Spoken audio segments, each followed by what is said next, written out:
Paul I of Russia was born on September 20, 1754, in St. Petersburg, Russia, as the son of Catherine the Great and Peter III. He became Emperor of Russia on November 17, 1796, following the assassination of his mother's lover and advisor, Grigory Potemkin.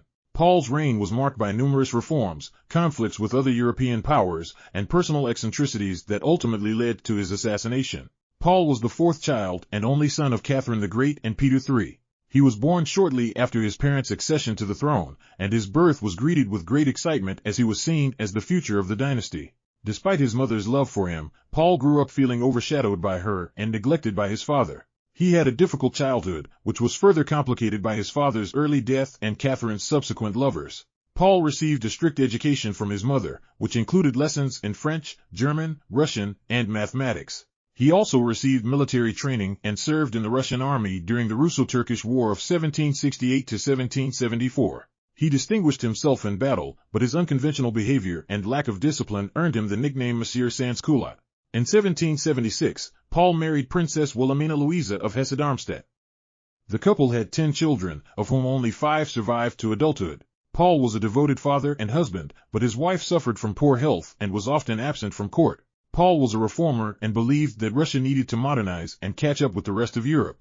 He introduced a number of reforms, including the establishment of a Ministry of Education, the abolition of serfdom in some regions, and the creation of a police force to combat crime.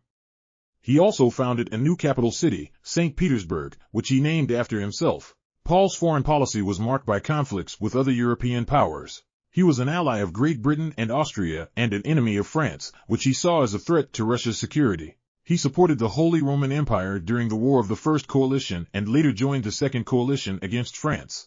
Paul was known for his personal eccentricities, which included wearing Prussian military uniforms, ordering his servants to shave their beards and wear special livery, and creating a personal army of tall soldiers known as the Grenadier Guard. He also had a deep-seated fear of assassination, which led him to adopt extreme security measures, including sleeping in a different bed every night. Paul's reign came to an abrupt end when he was assassinated on March 23, 1801. The plot was organized by a group of courtiers and military officers, including his own son, who were unhappy with his erratic behavior and autocratic rule. Paul was strangled and trampled to death in his bedroom, and his son Alexander succeeded him as emperor. Paul's reign was short and controversial, but he made significant contributions to Russia's development and modernization. His reforms laid the foundation for future changes, and his personal eccentricities continue to fascinate historians and the general public alike. Paul's assassination was a tragic end to a troubled reign, but it paved the way for his son Alexander to undertake further reforms and usher in a new era of Russian history.